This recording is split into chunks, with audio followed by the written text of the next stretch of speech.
உங்க ஊர்ல எப்படின்னு தெரியல, நான் சென்னையை சொல்றேன். கல்யாணம் எல்லாம் ரொம்ப கண்டகோலமா இருக்கு, கல்யாணம் எல்லாம் கன்றாவியா இருக்கு. எல்லா நிக்காவையும் அஜர்த்துமார்க்க ஓதுறதுக்கு கேட்டிருப்பீங்க. நிக்கால அந்நிக்காஹு மின் சுன்னதி ஃபமன் ரகிப அன் சுன்னதி ஃபலைஸ மின்னின்னு ஓதுவாங்க. திருமணம் எனது வழிமுறை, அந்த ரசூலுல்லாஹ்வுடைய வழிமுறை அந்த ஓதுற இடத்துல மட்டும்தான் இருக்கு. எல்லாம் அக்கிரமம், எல்லாம் அக்கிரமம்.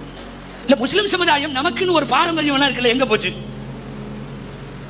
கல்யாணம் பண்ணி பேசி முடிச்சுட்டு, பேசி முடிக்கிறது கூட இல்ல, சில இடத்துல பேசி முடிச்சு நிச்சயம் பண்ணி பொண்ணு மாப்பிள்ள அவங்க 2 பேரும் ஒண்ணா ஷாப்பிங் போறாங்க. இல்ல எந்த சரியத்துல உங்களுக்கு சொல்லியிருக்க அப்படி? எங்க கல்யாணம் ஆகி அவன் ஈஜாபு கபூல் நடந்து நான் ஏற்றுக்கொண்டேன்னு கபில் தூணு மாப்பிள்ள சொல்ற வரைக்கும் இவளை பாக்குறதுக்கோ இவ பக்கத்துல உட்கார்றதுக்கோ இவ கையை பிடிக்கிறதுக்கோ அனுமதி இல்ல. நீங்க என்ன பண்றீங்கன்னா, நிச்சயம் பண்ண உடனே கல்யாண டிரெஸ்களையும் அவங்க 2 பேரும் சேர்ந்து போய் தான் எடுக்கிறாங்க. போலாம் பெரிய குடும்பங்கள் இதெல்லாம் சகஜம் வந்துடுறேன். பெரும்பாலும் அப்படித்தான். 2 பேரும் துபாய் போறாங்க துணி எடுக்கிறதுக்கு. கல்யாண பர்ச்சேஸுக்கு 2 பேரும் துபாயில போவாங்களாம். நீ எந்த ரசூலுல்லாஹ்வை பின்பற்றேன்னு தெரியல, நீ எந்த இஸ்லாத்தை ஏத்துக்கிறேன்னு தெரியல. இந்த வந்து ஷாப்பிங் பிஃபோர் மேரேஜ்ங்கிறது இன்னைக்கு பரவிட்டு இருக்கிற பயங்கரமான கலாச்சாரம். நீங்க போய் விளக்கம் கேட்டீங்கன்னா தத்துவம் தான் பதிலா வரும். அது அவனுக்கு அந்த புள்ள நாய் போச்சு, அந்த புள்ளைக்கு அவன் நாய் போச்சு, அப்புறம் என்னங்க சத்து. அதனால 2 பேரும் அப்படி பழகிக்குவாங்களாம், பேசிக்குவாங்களாம், சந்திச்சுக்குவாங்களாம், அவங்க ஒன்னா பிரயாணம் பண்ணுவாங்களாம், எல்லாம் நடக்குமா. இது சொல்ல போனா இதெல்லாம் உரத்து பேசக்கூட முடியல. ஏன்னா பேசுறவங்களுக்கு எல்லாம் இவங்க வச்சிருக்கிற பேர் என்ன தெரியுமா? ஃபண்டமெண்டலிஸ்ட் பேர். இவர்கள் மத அடிப்படைவாதிகள், மத பழமைவாதிகள். எது பழமைவாதம்?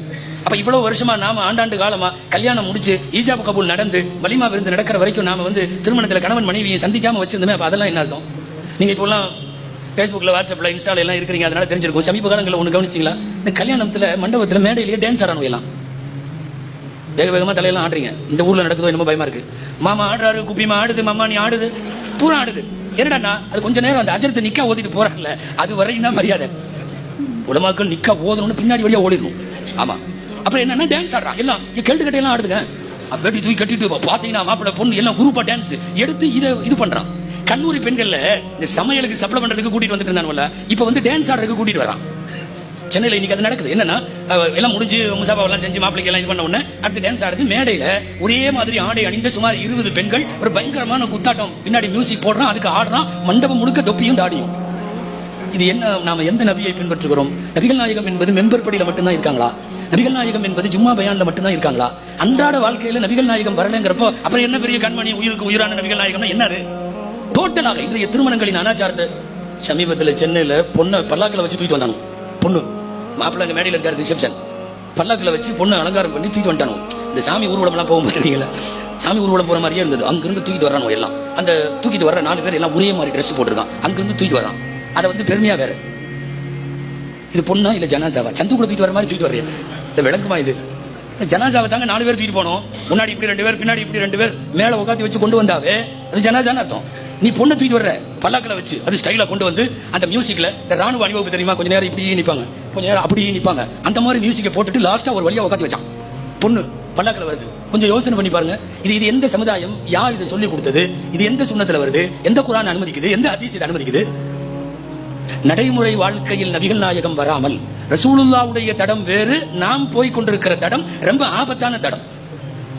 முஸ்லிம் சமுதாயத்தில் நடக்கிற கல்யாணத்தை சொல்றேன் நான். எல்லாமே ஒரு கல்யாணம் திடீர்னு தடாபுடான்னு நானுவோம். கூட்டமா எல்லாம் கடைங்க மாப்பிள்ள மகர் கொடுக்க வராரு, மகர் கொடுக்க வராரு. அதுங்கண்ணா மகர் பொதுவாக சபையில அங்கேயே வச்சு கொடுத்துருவாங்க. பொண்ணோட அத்தை உட்காந்துருப்பாரு, அஜர்த்து உட்காந்துருப்பாரு, முத்தோலி உட்காந்துருப்பாரு. ஏன்னா மகர் கொடுங்க, மகர் வாங்கி கொடுத்துருவாங்க. அப்படிதான் காசு சபைலாம் இருக்காங்க, அப்படிதான் பண்ணுவாங்க. இவன் இப்ப என்ன புதுசா வச்சிருக்கான்னா, மகர் கொடுக்கறதுக்கு மாப்பிள்ள வராராம். அந்த பொண்ணு தனியா ஏரியா இருக்குல்ல, பெண்களுக்கு தடுப்பு போட்ட ஏரியா. இங்க இருந்து இவர் போறார், கையில சைனை எடுத்துக்கிட்டு அந்த மகரை எடுத்துட்டு போறார். வழிவிடு மகர் தொகை கொடுக்குறதுக்கு மாப்பிள்ள வரார். அவன் நேரா போய் மகரை போட்டுட்டு ஒரு 500 புள்ள பொம்பளைகளுக்கு முன்னாடி மனைவிக்கு முத்தம் கொடுத்துட்டு வரான். இல்ல நீங்க என்ன கல்யாணம் இது? இது என்ன நிக்கா? என்ன சுன்னத்து? யாரு சொல்லி கொடுத்தா? இதெல்லாம் எவன் உருவாக்கணுமே?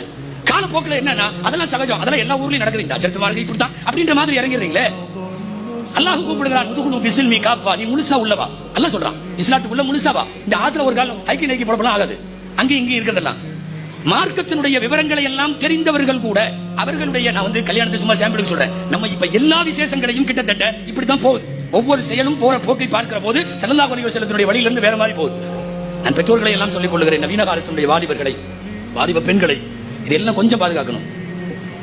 குர்ஆன்ல திரும்ப திரும்ப வருது இல்லையா, கண்குளிர்ச்சியான மனைவி மக்கள் வேண்டும். நல்லடியார்கள் கேட்ட பிரார்த்தனை குர்ஆன்ல வருது. ரப்பனா ஹப் லனா மின் அஸ்வாஜினா வ துர்ரியாத்தினா குர்ரத அயுன். கண்குளிர்ச்சியான மனைவி மக்கள் வேண்டும். 40 வயசு ஆச்சுனாவே அடுத்த தலைமுறையை பத்தி கவலை வந்துருமாமா. அல்லாஹ் வந்து குர்ஆன்ல ஒரு இடத்துல சொல்றான், பலக 40 சனதன் ஃபகால். குர்ஆன்ல வருது 26வது ஜுஸ்ல, அஸ்லிஹ் லீ ஃபீ துர்ரியதி.